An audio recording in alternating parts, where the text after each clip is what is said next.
Hi, I'm Teryl. I'm back. I got some more hints and tricks to show you with my templates. Today we're going to play with the stars, the inside stars. I want to give you a little up-close look at these things. They are unique in that the etch lines are unique, and I want to show you why they're that way when we go ahead and quilt. So let's give her a try. What we're going to do today is take a look at my stars. I want you to get a close-up look at the etch lines on them. They're unique to some of the others out there, but those etches are for a good reason. Right here we have a string of stars. Notice how I did not have to double stitch at all to link these stars together. And I want to show you how we did that. Right here I have a 4-inch space. This star is called my 4-inch star. It actually comes in a little shy of 4 inches. So I have a 4-inch space. I have two choices to line it up. First, I could just line up this etch line right on the bottom line. If you have a true 1/4 inch foot, that would put the peak, the point of your star, exactly on your stitch line. Or the other option is to use this line.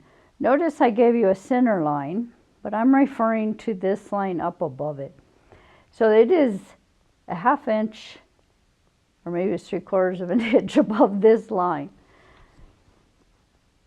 Yeah, so if you draw a line in here in your quilt, 3/4 of an inch above your center line, you can line that line up on there.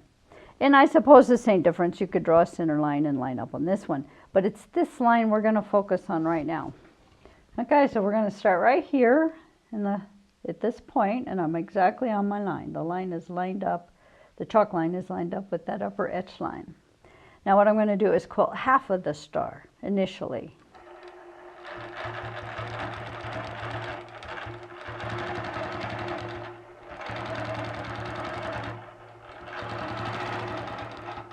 Pause for a second, move it down, line up those etch lines. This time I'm going to quilt the bottom half of the star.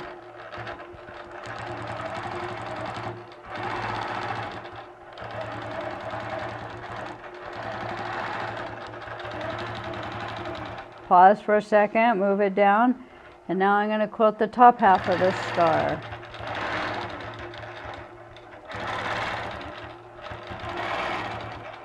One more. Line up on my etch line, do the bottom half. Okay, since this is the last star in my space, I'm going to quilt the entire star this time, saying I only wanted to do 4. I wobbled just a hair there because I'm standing off to the side so we can get a good camera view for you. Now I'm just going to bring her back. And of course, lining up that etch line, and now I'm going to do the bottom half of that one.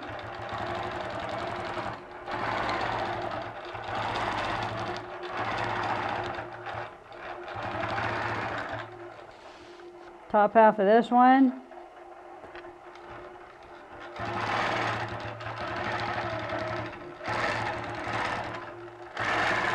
And the bottom half of this one.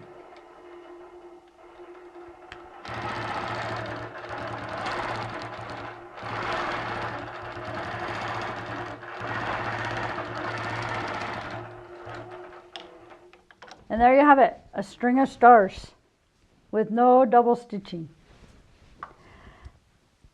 Okay, I wanted to show you just one other variation you can do with this. Of course, you could do this with the big star or the small star. Doesn't matter. Whoops, I'll grab the scissors.